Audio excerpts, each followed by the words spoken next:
So last time I showed and told you all about my van, and this time we're gonna start converting it. Now, before we get started with the actual build, there's still a lot to do with just the vehicle, so that's what we're gonna be focusing on today. First, I ripped out all these wooden walls. Then I had to carry out this way too heavy to carry metal wall. I failed at cleaning everything. And then I used Nigrin Performance Roststopp Dauerhaft to convert the rust into black metal. That's like low-key kind of cool. Basically, you just put this on the rust and then you wait 3 hours and it turns the rust into actual black metal. I don't know why it's black, but chemistry and shit. So after you converted the rust, you use a base coat of paint to stop the rust, which completely doesn't match the color of the car. Then you use paint to paint over that, and then 2 coats of clear coat to seal it, and then it's glossy.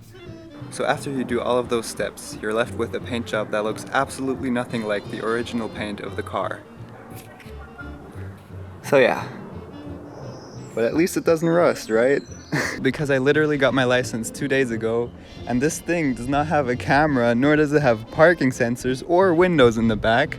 I'm gonna have to install parking sensors by myself. Installing this thing, in theory, sounds super easy.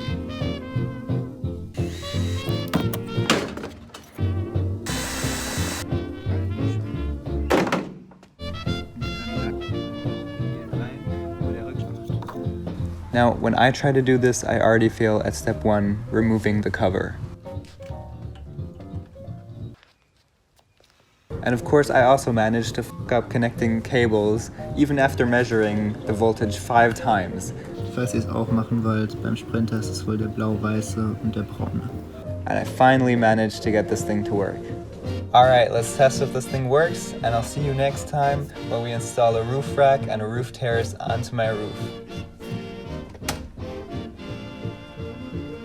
Fuck. I have to put it in reverse. That's obviously smart. Hey!